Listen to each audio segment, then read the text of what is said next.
Hello दोस्त, आप कैसे हैं? मैं उम्मीद करता हूं आप सही होंगे।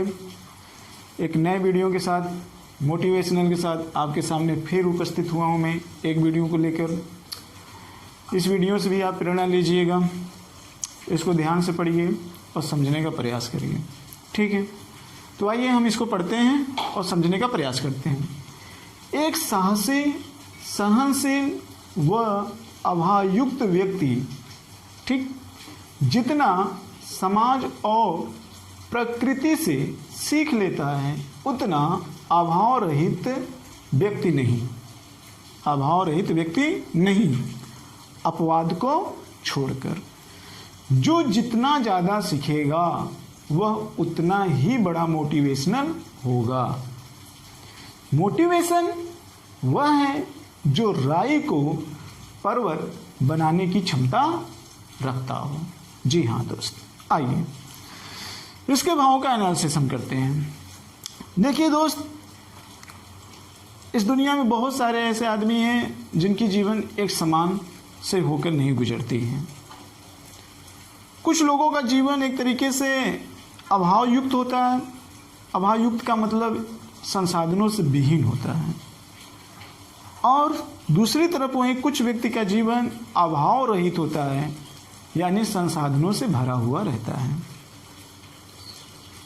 ये दो टाइप के व्यक्ति होते हैं और इन दोनों टाइप के व्यक्ति का कोई ना कोई अपनी मंजिल जरूर होती है। ठीक, फिर मैंने ये कहा कि जो संसाधन भी व्यक्ति सफलता की तरफ बढ़ता है वो बहुत बड़ा मोटिवेशनल होता है, और जो संसाधन से भरापूर, यानी जो संसाधन से भरा हुआ है, वो किसी सफलता की तरफ बढ़ता है तो वो उतना ज़्यादा मोटिवेशनल नहीं बन पाता है, अपवाद को छोड़कर। अगर आप, बहुत सारे ऐसे व्यक्ति के एग्जाम्पल हैं, अगर आप उनको उठाकर देख लें तो आप देख सकते हैं इतिहास में सबसे बड़ा मोटिवेशनल वही व्यक्ति हुआ है जिसके सामने चुनौतियां बहुत ज़्यादा थी। इस चीज़ को आप एनालिसिस करेंगे तो आप समझ सकते हैं चुनौतियां बहुत ज़्यादा थी। जो ज़मीनी स्तर से उठा है, और जो ज़मीनी स्तर से उठा है वो एक एक चीज़ को एनालिसिस करते हुए आगे बढ़ता है। एक एक चीज़ एनालिसिस करते हुए आगे बढ़ता है। जिसके पास संसाधन होता है, जो संसाधनों के बल पे आगे बढ़ता है, तो उस चीजों को जानता है,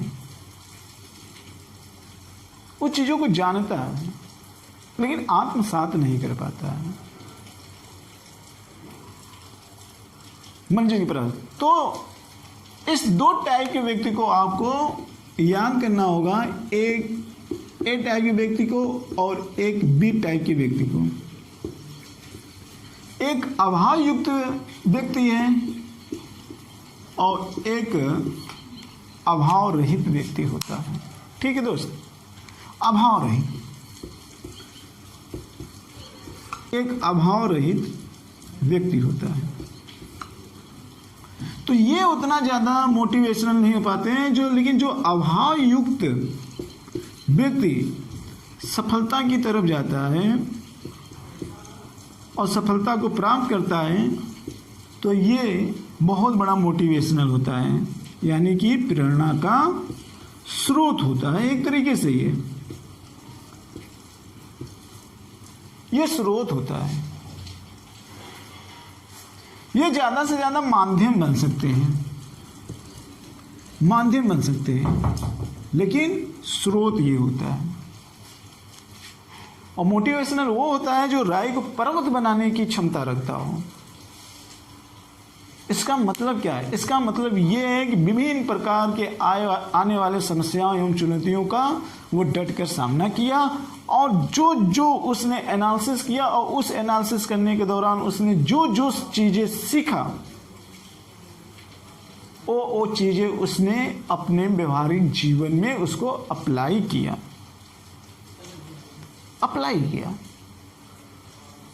तो मुझे लगता है आप इस चीज़ को समझ गए होंगे। हालांकि इसको समझना आसान था। लेकिन यहाँ पे मैंने लिखा कि अभाव युक्त के साथ साथ क्या है, वो साहसी भी और सहनशील भी हो, साहसी और सहनशील हो।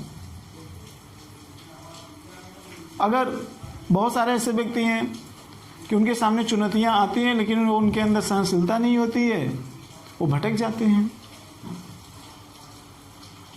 बहुत सारे ऐसे व्यक्ति होते हैं जो साहसी नहीं होते हैं, जो डट कर सामना भी नहीं कर पाते हैं और अपने अधिकार को भी खो देते हैं। तो दोनों में बैलेंस होना चाहिए। अगर आप अभाव युक्त हो तो ये दोनों में बैलेंस करते हुए आपको आगे बढ़ना है।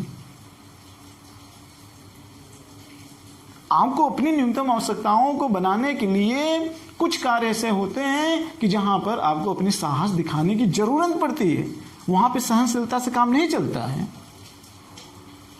लेकिन हां, अगर हमारी जरूरत पूर्ति हो जाती है और आपको लगता है कि ये कदम उठाने से बहुत ज्यादा हानिकारक होता है, तो वहां सहनशीलता बना लेनी चाहिए। अगर कुछ बड़ा सोचते हो तो, कुछ बड़ा सोचते हो तो, क्योंकि अभाव युक्त के सामने तो ये सारी समस्याएं तो आएगी ही आएगी। और उसके अपने अंदर दो पर्सनालिटी तो जरूर लाना है, एक साहसी और एक सहनशीलता। तभी वो अपने समाज और प्रकृति से ज्यादा सीखेगा, ज्यादा से ज्यादा सीखेगा। और आगे चलकर न केवल सिर्फ सफलता की डिग्री हासिल करेगा, बल्कि सबसे बड़ी सफलता की भी डिग्री हासिल करेगा, वो है मोटिवेशनल डिग्री। आप इस चीज को समझिए दोस्त कि आपने देखा है कि एक ग्रुप में रहने वाले कई प्रकार के व्यक्ति होते हैं, या एक व्यवसाय में रहने वाले कई प्रकार के व्यक्ति होते हैं।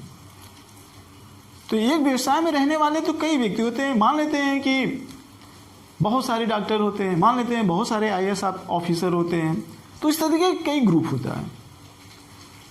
लेकिन क्या उस ग्रुप में सभी लोग एक समान होते हैं, एक समान पर्सनालिटी वाले होते हैं? नहीं। कुछ व्यक्ति आप ऐसे ग्रुप में देखोगे जिनका एक अलग पहचान होती है, एक अलग व्यक्तित्व होता है, अलग व्यक्तित्व, अलग पर्सनालिटी उनके अंदर झलकती है। उनमें से ज्यादातर ऐसे ही व्यक्ति होते हैं।